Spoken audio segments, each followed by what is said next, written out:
ভালো লাগেনি, কাটবো না, আমরা তো কেনাকাটা করছি। আমার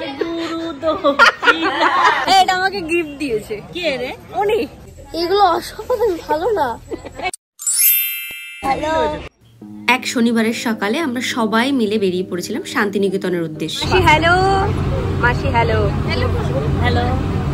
আমাদের মিনি বাসটা ছাড়তে ছাড়তে প্রায় বেজে গেছিল 7:40। আজকেই দেরি করেছে। আমি গরম লাগছে রে ভাই। আমরা কিরকম রান দিলাম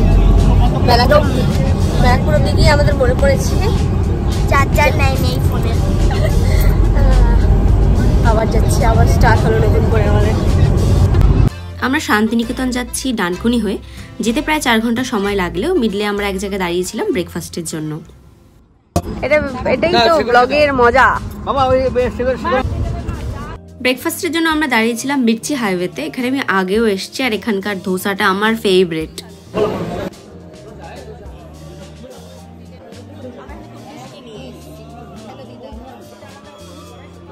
নানা জনের নানা রকম মত, কেউ লুচি, কেউ কড়াইশুঁটি কচুরি, কিন্তু আমরা তো ধোসা ছাড়া কিচ্ছু খাবো না।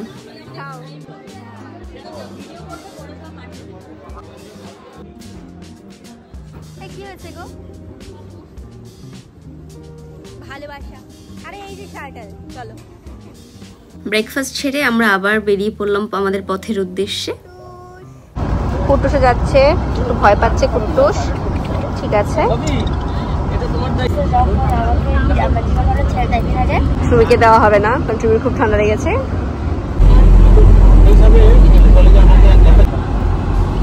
ওরই মজা। ফ্যামিলির সাথে যাওয়ার এই মজা। কখন যে গাড়িতে আড্ডা দিতে দিতে 2-3 ঘন্টা কেটে গেল টেরই পেলাম না। এরই মাঝে আমরা পৌঁছে গেলাম শান্তিনিকেতন। এই সুমি, কেমন লাগছে তোর? মাসি, তোমার রিসর্টটা কেমন লাগলো? সরি, এটা তো দারুণ, সুপার, খুব সুন্দর। সুস্থ হয়ে গেছে এখানে, একজন অসুস্থ হয়ে গেছে, এটা অসুস্থ হয়ে গেছে একটু। না, এবার ভালো লাগছে। আচ্ছা, আমার মোবাইলটা কেন বার করছি না?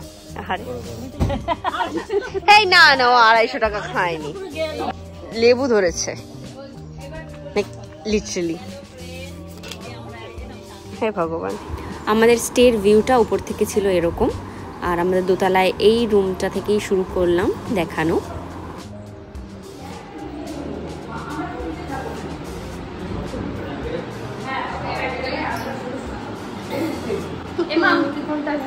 আমি তো নিচে মাসি।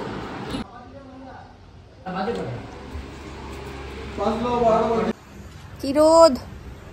আমার কুটুর সাথে ফটোশুট করছি একটু। এখন আমরা কেউ ফ্রেশও হয়ে উঠিনি, এখন আমরা যে যার রুমে যাবো, তাই না মাসি? বাড়িটা ভীষণ সুন্দর। নিশ্চয়ই দেবো। কোথায় দাঁড়িয়ে তুমি ছবি তুলতে চাও বলো, যে মাসিকে ছবি তুলে দিতে হবে। আচ্ছা, একটা আর আমরা এখন জাস্ট ফ্রেশ হলাম। বাইরে রোদ ভীষণ, কিন্তু সেরকম গরম নেই। এখন রান্না বান্না হয়নি, এটা তো যেহেতু নিজের বাড়ির মতো পুরো। তো তাহলে তুমি বা ফ্রেশ হয়ে আসো।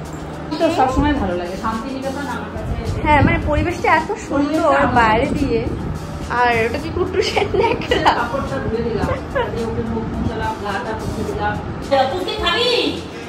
ও তো বাথরুমে গেছে। খাবে খাবে বলেছে। খাবে তো 100 বার। খালি আছে, টাকা দিয়েছে মানে। কি যে হাতে? Wow, thank you. আমার প্রিয়। তুমি খুব খিদে পেয়েছে, তুমি এরকম কেন? না না, খেতে পারিনি, বসে আছি। দিদার একদম হয়ে গেছে। না ঠিক আছে, মাকে বলেছি যে তুমি রাস্তায় থাকতেই আমরা জানিয়ে দিয়েছিলাম দুপুরে কি খাবো। ছিল খুবই সাদামাটা মেনু, ডাল ভাত, চিকেন, মাছ।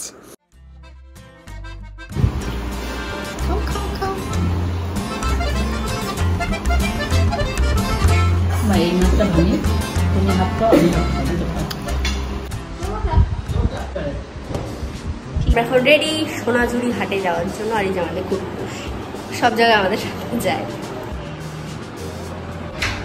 দিদু চলো। কোথায়?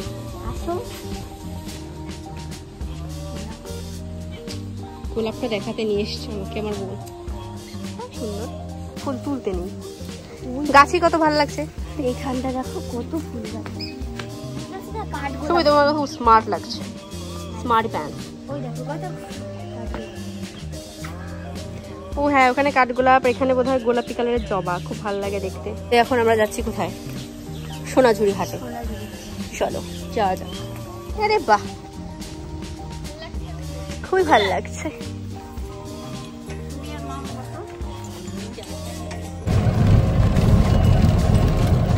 এই মাসি একটু হাসো।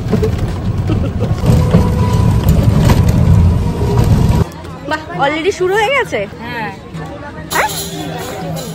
ওরা নাচবে, ঠিক, ওদের সাথে তুমি নাচতেও পারো চাইলে। সুমি, তুমি হাট দেখতে পাচ্ছ তো? মজা লাগছে? কি গো ফুটুস, ঠিক আছে? তোমরা দৌড়ে বেড়াচ্ছ কেন গো? কেমন গরম? একটু গরম আমরা হাঁটবো না, আমরা তো কেনাকাটা করছি। খারাপ দিন না, ভালোই লোক আছে। আমি ভাবলাম ফাঁকা পাবো বোধহয়। বর্ষাকালে গেলেও সেদিন এত বলার বাইরে। আর মা মাসির শপিং তো শেষই হচ্ছিল না। মোটামুটি সবাই যে যার নিজের পছন্দ মতো জিনিস কিনে নিল। এটা হলো আমার প্রিয় জায়গা। স্নান করে গেছে সবকটা। এটা আমাকে গিফট দিয়েছে। কে রে? উনি কি মা, তিনটে মালা নিয়েছে, এটা গিফট দিচ্ছে আমাকে। আমার পছন্দ হয়েছে, তোকে দিয়েছে গিফট। গলাও যাও। না না না, মাসি স্নান করে গেছি আমরা সবাই। আমরা ফাইনালি শাশুড়ি কিনে নিয়েছি। হ্যাঁ হ্যাঁ, মালা নাকেটা হেভি। এই হচ্ছে বর্ষাকালের সৌন্দর্য। কি লাইন পড়েছে গো দিদা? কুট্টুসের ন্যাকড়া শুকাচ্ছে। না, ওই একটা দিয়েছে দিদার এসে। আমার সময় তো বোধহয় এত কিছু করেনি, কুট্টুসকে যত করতো। একটু বসো দিদা, বসো। বৃষ্টি আর ঘরে চার ভাজাভুজি হবে না, তা কি করে হয়? এটা কিসের পকোড়া রে? ভালো লাগছে তো খেতে। সস দে না, একটু সস দে না, আমাকে একটু সস দে তুমি। ওরে বাবা, দুদিক দিয়ে আসছে। আমারটা খাও, আমারটা খাও। দেখো দিদিকে কত যত্ন করছে। সবাই শেখো। দিদি ভাইকে এমনি করে যত্ন করবে সবাই। ওই যে ভাইকেও খাইয়ে দিচ্ছে। বিয়ের সময় আমি কি করবো? এই বরযাত্রী যাবো, এটা নিয়ে আমি কি করবো? ওদের হয়ে গেছে। হ্যাঁ হ্যাঁ, হ্যাঁ, র দিয়ে রদে মনে তাওয়া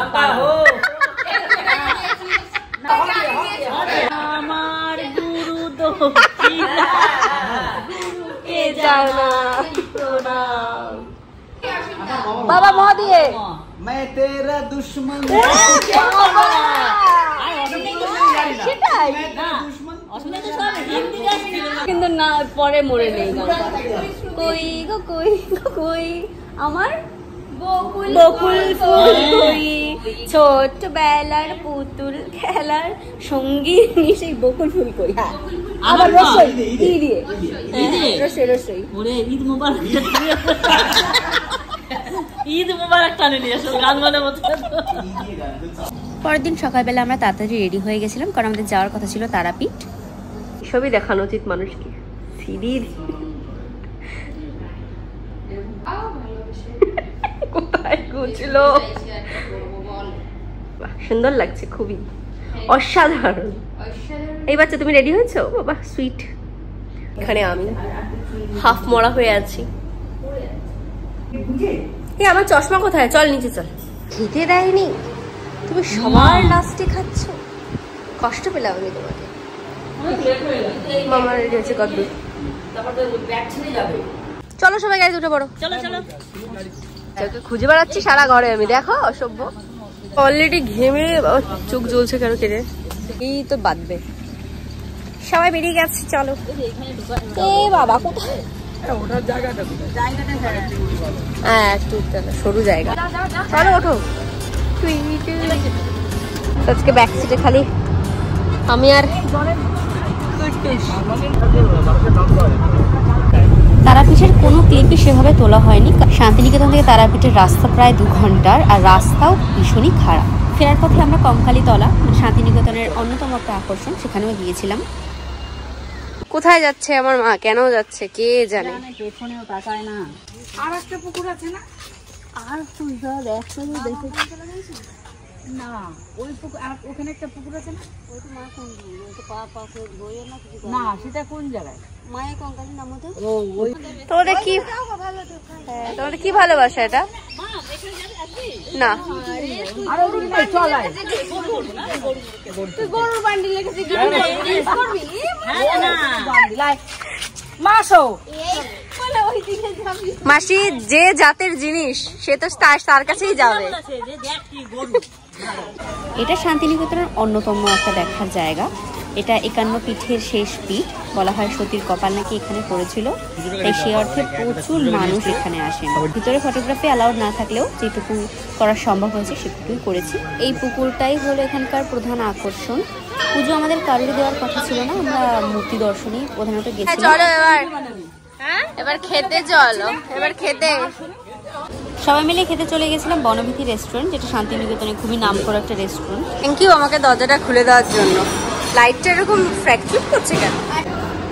পমফ্রেট 4টে। আচ্ছা তোমার কি ভেটকি পাতুরি না একটা? হ্যাঁ মনে হয় ভেটকি পাতুরি। আচ্ছা আর চিংড়ি করা আছে দেখো। 3টে। এই যে এত কিছু এখানে পাওয়া গেলেও আমরা গেছিলাম প্রায় বিকেল 4টে, তাই অনেক কিছু আগেই শেষ হয়ে গেছিল। তো তুমি আগে বসে পড়েছো? Very bad.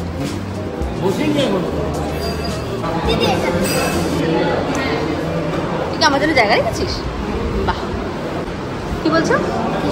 এখানে সব কাঁসার জিনিস।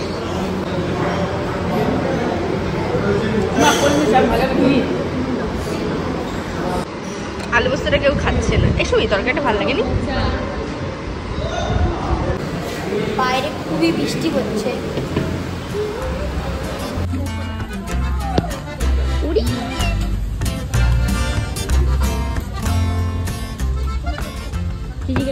ভিজে গেলাম। খেতে খেতেই বৃষ্টি নেমে গেছিল, কিন্তু ফেরার পথে অসাধারণ প্রকৃতিটা লাগছিল।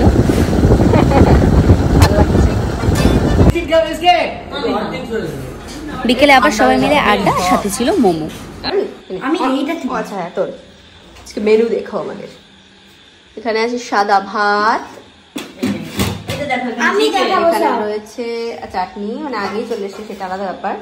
এখানে আছে মাটন, চিকেন, আর এটা বোধ হয় পোলাও। দেখি ওটাও।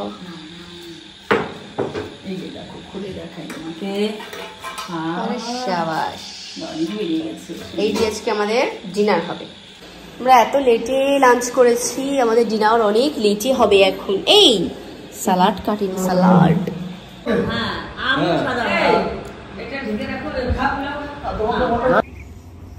পরের দিন সকালবেলা, এদিন আমাদের ফিরে আসার পালা। সকালবেলা আবহাওয়াটা এত সুন্দর ছিল, ঠিক বৃষ্টি আসার আগের মুহূর্ত। চলো এই ফাঁকে তোমাদের বাড়িটা একটু ঘুরিয়ে দেখাই। বাড়িটা সত্যি বলতে খুবই সুন্দর, চারপাশটা সবুজে ভর্তি, আর ফুলের তো গাছের অভাব নেই। বাড়ি চলে যাওয়ার আগে সবাই ঠিক করলাম একটু ফটোশুট করব, তাই সবাই রেডি। ভালো বৃষ্টি পড়ছে। কোন দিকে যায় দেখ।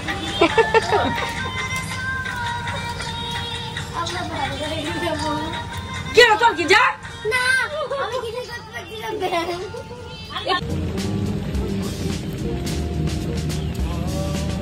কোথায় যাচ্ছ আবার? আসছি। ওকে, সবাই উঠে পড়ো গাড়িতে।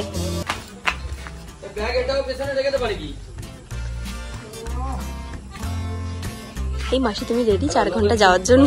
মুখটা দেখে কষ্ট লাগছে ওর। শুনে আহারে, মাথা বিলে ছেড়ে চলে যাচ্ছিস তুই। শুনে ভিজে যাচ্ছে, শুনে খুব রেগে যাচ্ছে। এগুলো অসাধারণ ভালো না। ভিজে গেলাম। বনের মাঝার দিয়ে আমরা গাড়িতে উঠছি। Very bad.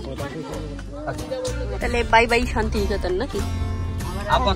আপাতত আবার আসা হবে। বলো, তাহলে হয়ে গেল শান্তিনিকেতন ঘোরা ডান। ঝিরিঝিরি বৃষ্টি মাথায় রেখে 5:30 নাগাদ আমরা আবার রওনা দিলাম কলকাতার দিকে। সত্যি বলতে বর্ষাকালেও যে শান্তিনিকেতনের একটা আলাদা রূপ আছে, সেটা এই সময় না গেলে বোঝাই যায় না। যেমন এখানে ময়ূরাক্ষী নদী, এটা বর্ষাকাল ছাড়া হয়তো দেখাই যায় না।